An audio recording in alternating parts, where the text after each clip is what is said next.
crucial aspect to understanding weather is knowing about air masses and the transitions between them.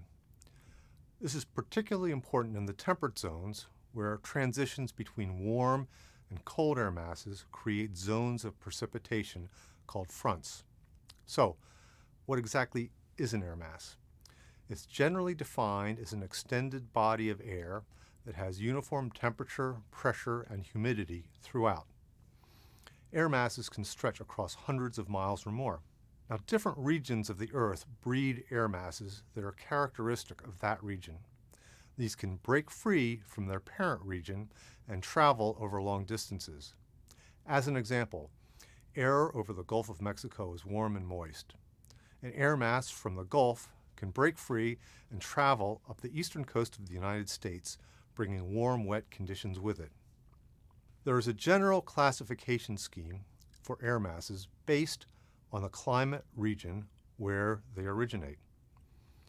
The first is based on whether the air mass originates over land or water. Air masses originating over land are called continental and are dry, while air masses that form over water are called maritime and are moist. The second category has to do with the climate zone where they originate. In the simplest classification scheme, these can be either tropical or polar. Putting together the two designations gives us four possible zones: maritime tropical, maritime polar, continental tropical, and continental polar. For example, an air mass coming from a tropical region over water would be maritime tropical. This would be a warm, moist air mass. These can be found in the tropical Pacific, the Gulf of Mexico, or the Caribbean.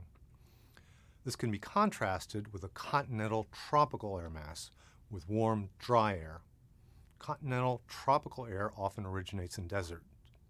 These include the Mojave and Sonoran deserts in North America, the Sahara, and the Arabian deserts.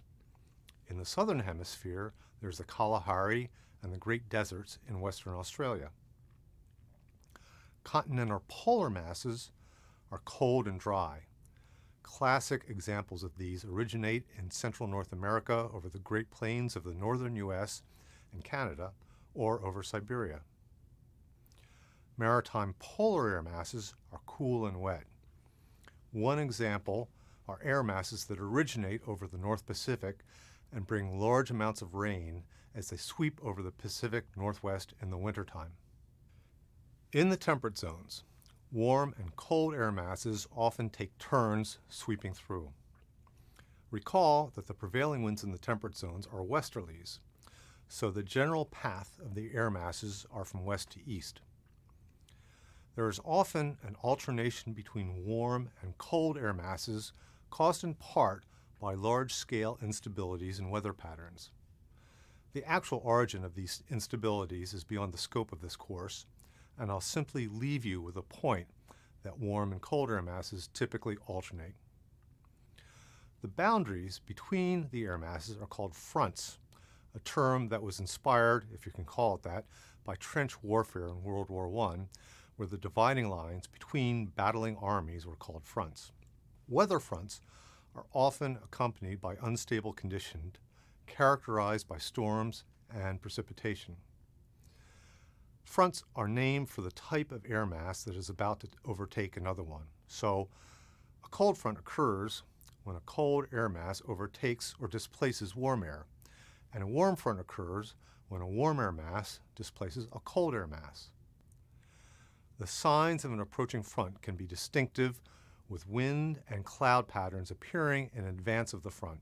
In addition, fronts are marked by relatively fast temperature shifts and changes in moisture content. In the next sections, we'll cover the characteristics of warm and cold fronts.